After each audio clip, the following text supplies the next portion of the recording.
오늘 우리가 함께 읽은 이 본문의 내용은 마태복음 5장에서부터 그 7장에 이르는 산상수훈에 해당하는 내용입니다. 비록 3장밖에 되진 않지만 이 가르침들이 세상을 바꾸었다고 해도 과언이 아닙니다. 즉 수많은 사람들의 그 삶을 바꾸었다라는 것이죠.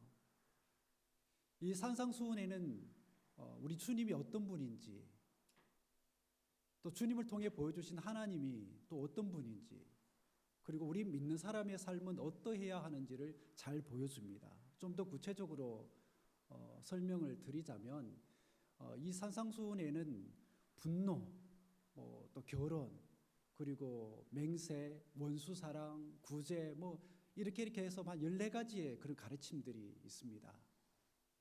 그것도 이것을 다시 세분화하면 세 가지로 또 카테고리로 또 나눌 수가 있어요.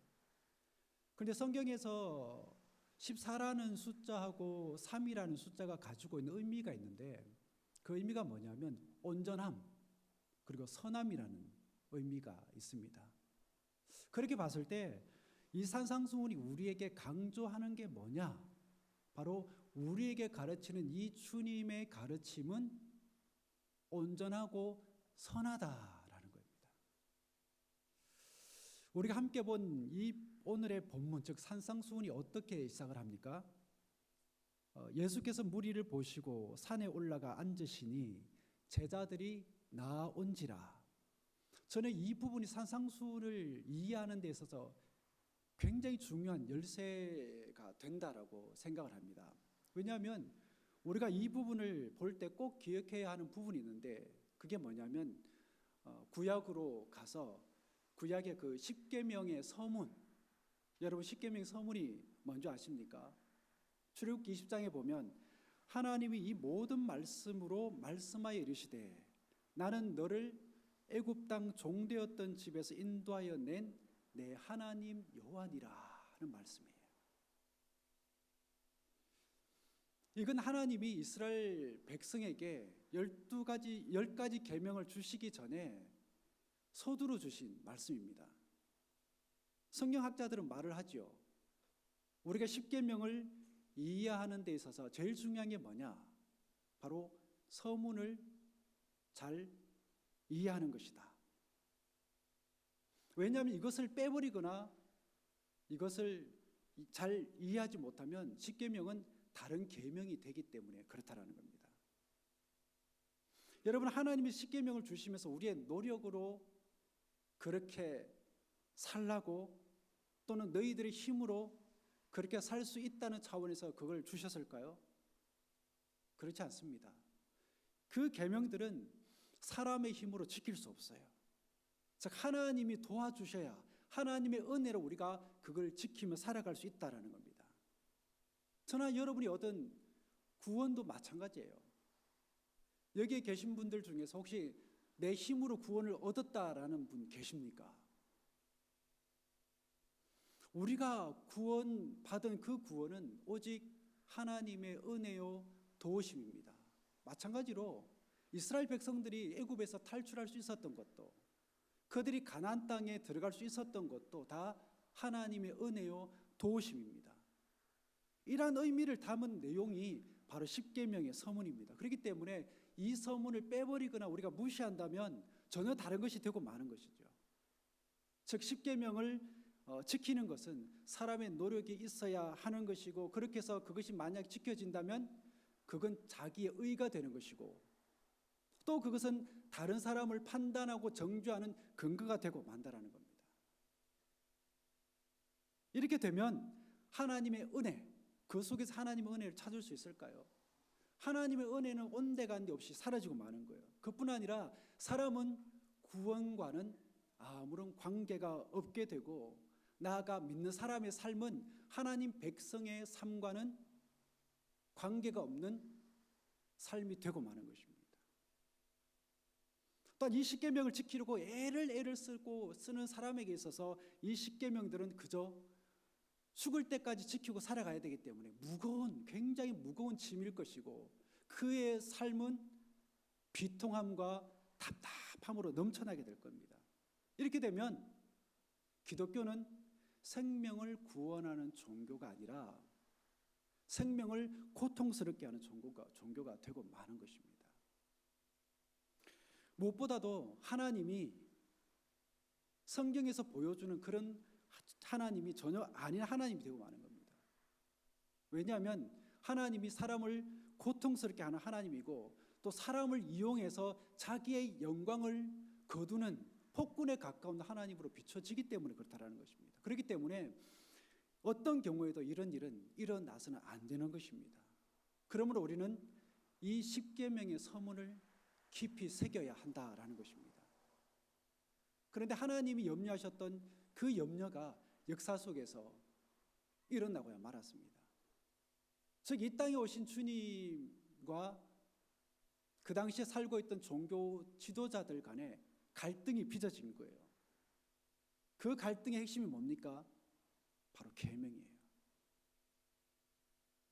즉, 하나님이 이스라엘 백성에게 주신 그 계명으로 인해서 주님과 종교 지도자들 간에 갈등이 생겼을 뿐만 아니라 심각하게 그 상황이 더 커지게 되었다는 겁니다. 복음서에 보면 이러한 갈등이 곳곳에서 나타나고 있습니다. 그렇다면 왜 이런 갈등들이 빚어졌을까? 그건 종교 지도자들이 하나님의 은혜를 빼고서 이 계명을 이해했기 때문입니다. 하나님께서 이 계명을 우리에게 왜 주셨는가? 백성들을 사랑하고 백성들의 은혜를 베푸고자 하는 하나님의 그 본뜻을 빼버리고 백성들에게 계명을 가르치니까 주님과 충돌할 수밖에 없었던 거예요. 여러분, 계명이 그들에게 주어진 그 시작점이 뭡니까? 바로 하나님의 은혜입니다. 그런데 계명의 기초가 되고 근거가 되는 그 은혜를 빼버리고서 계명을 이해하려고 하니까 주님은 그들이 말하고 가르치는 계명을 인정할 수 없었던 거예요. 즉, 하나님의 은혜를 전하고자 하는 계명을 오히려 하나님의 은혜를 거부하는 계명으로, 생명을 살리는 계명을 오히려 생명을 고통스럽게 하는 계명으로, 삶을 축복하는 계명을 오히려 삶의 짐을 지우는 계명으로 만들었기 때문에 주님이 그들이 가르치는 것을 인정할 수 없었던 거예요. 그러니 주님의 입장에서는 더 이상 그들이 하나님의 자녀로 보이지 않았던 겁니다. 하나님의 뜻과는 상관없이 그저 자신들의 명예를 위해서 하나님을 이용하고, 자신의 지위를 위해서 하나님을 이용하고, 자신의 권세를 위해서 하나님을 이용하는 그저 그런 나쁜 사람들이었던 겁니다. 마태가 오늘 본문을 기록하면서 여러분들 1절에 보시면 뭘 강조하고 있는 것 같습니까? 산을 언급하고 있는데 그 이유와 목적은 분명합니다. 그 이유가 뭘까요? 바로 우리 주님이 아까 얘기했던 것처럼 구약의 출애굽과 연결되는데 바로 새로운 모세라는 겁니다. 주님이 새로운 모세라는 거예요. 그 이유가 뭔가 하면 여러분들, 모세와 주님은 닮은 점이 참 많아요.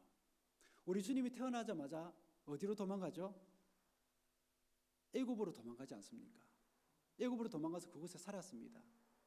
그리고 공생애를 시작하면서부터는 광야에 가서 40일을 금식기도 하시죠. 그리고 모세가 겪은 고난처럼 주님도 십자가의 고난을 겪었습니다. 무엇보다도 모세처럼 주님도 사람을 구원하는 삶을 살았습니다. 여러분, 모세가 하나님을 어디에서 만나죠? 호렙산에서 만나지 않습니까? 그곳에서 그는 하나님을 알게 되었고 이스라엘 백성을 구하라는 명령을 받게 됩니다. 그 하나님이 모세에게 뭐라고 말씀하시냐면, 나는 이집트에 있는 나의 백성이 고통받는 것을 똑똑히 보았고 또 억압 때문에 괴로워서 부르짖는 소리를 들었다. 그러므로 나는 그들의 고난을 분명히 안다.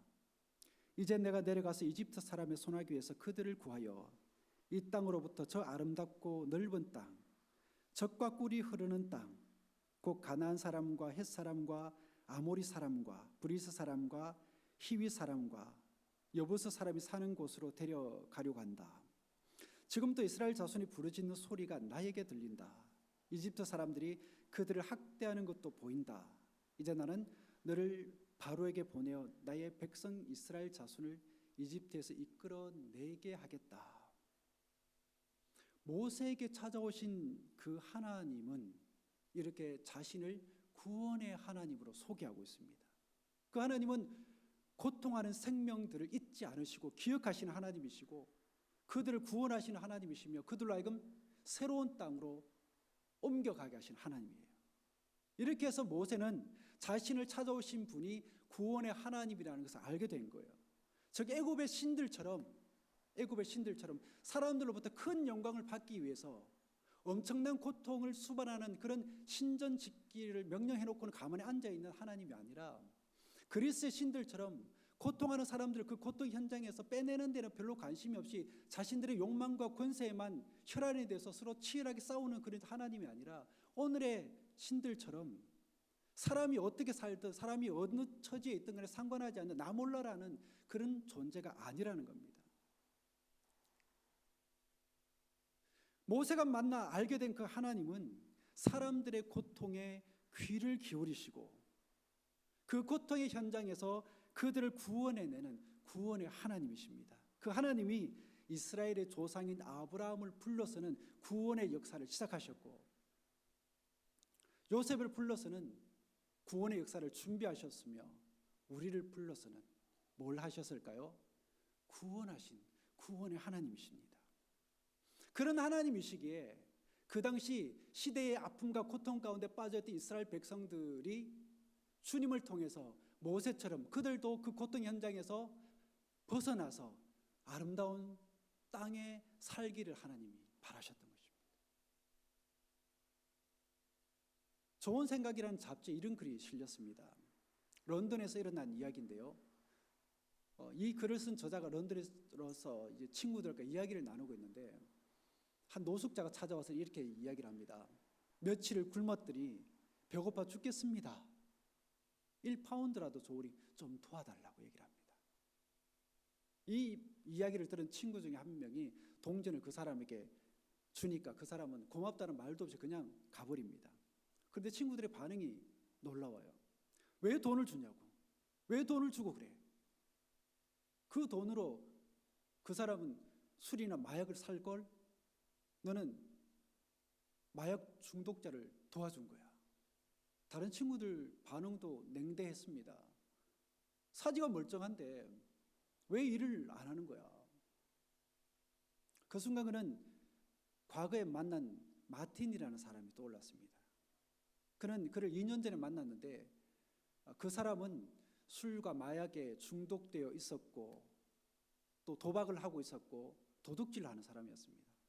그런가 하면 다른 나라에 가서 마약을 밀수하다가 잡혀가지고 감옥 살이도 했던 사람이었습니다. 그래서 결국에는 그가 이제 노숙자가 되는데 어느 겨울날 길거리에 쓰러져 있었는데 어떤 길을 지나가다 한 사람이 그에게 와서는 홍차 한 잔 사줄까요? 라는 말을 하는 겁니다. 그야말로 홍차 한 잔은 얼어붙은 몸을 녹이는데 얼마나 좋습니까? 따뜻한 차니까. 그런데 이 말을 들은, 이 제안을 들은 마틴은 자기 입장에서는 별로 기쁘지 않는 겁니다. 왜냐하면 배고파 죽겠는데 밥을 사줘야 되지 무슨 홍차 한 잔이냐. 그리고 홍차에는 카페인이 들어있기 때문에 잠을 자는 데 있어서도 방해가 되는 거예요. 그런데 그 만남 이후에 이 사람의 삶은 완전히 달라집니다. 노숙자의 삶에서 벗어났을 뿐만 아니라 이제는 노숙자를 돕는 일을 하며 살아갑니다. 그리고 동료와 자그마한 회사를 차려놓고는 그 회사가 이제 네트워크 2012 단체라는데 노숙자들의 그 인맥을 연결시켜주고 재활을 돕는 그런 일을 하는 회사예요. 길을 지나가던 한 사람이 자신에게 건넨 그 말, 홍차 한 잔 사줄까요?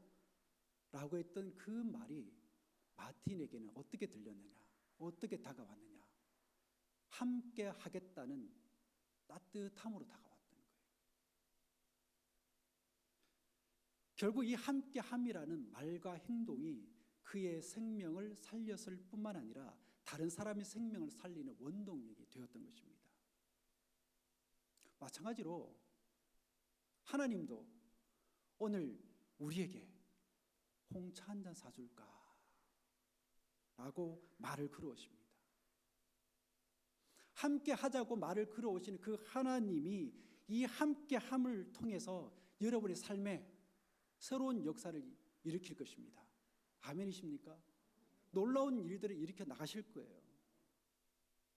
비록 아직은 그 어떤 확신도 없지만 하나님을 만났다는 그 자체가 구원의 시작인 겁니다.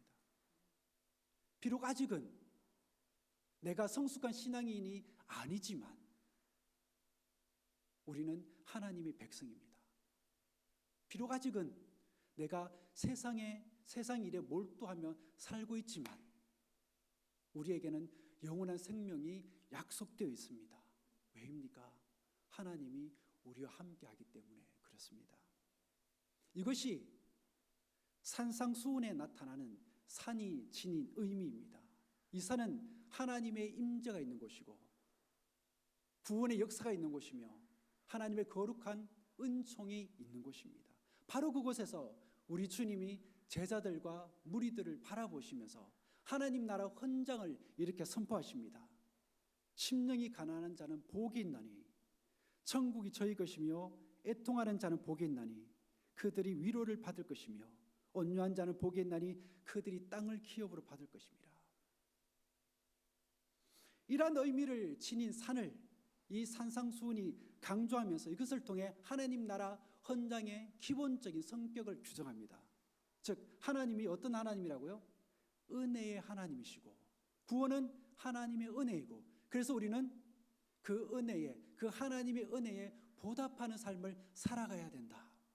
그런데 많은 사람들이 생각하고 또 말을 합니다. 이 산상수훈의 가르침이 너무 이상적이고 어렵다. 그래서 인간적으로 볼 때 불가능하다. 어떻게 원수를 사랑하고 어떻게 나를 핍박하는 사람을 위해서 내가 기도할 수 있겠느냐. 그러나 우리가 분명히 알아야 하는 것은 뭐냐면 이 산상수훈의 본질은 어떤 도덕을 가르치려고 하는 게 아니라는 겁니다. 또한 우리 힘으로 할 수 있는 것도 아니라는 거예요. 즉 이 말씀은 바로 하나님을 가리키는 겁니다. 하나님을 가리키고 그 하나님이 우리를 통해서 이루실 일들이라는 거예요. 다시 말해 주님처럼 원수를 사랑하고 주님처럼 나를 핍박하는 자를 위해서 기도하는 삶을 주님이 우리에게 그렇게 살기를 원하시는데 이렇게 살 수 있는 것이 바로 우리 속에 누가 있기 때문에 대답해 보세요. 누가 있기 때문에? 하나님이 계시기 때문에. 성령 하나님께서 우리 속에 계시기 때문에 우리가 그렇게 살 수 있다는 겁니다. 그렇기 때문에 하나님이 우리를 부르신 것은 더 나은 사람이 되라는 게 아닙니다. 새 사람이 되라는 거예요. 새 사람.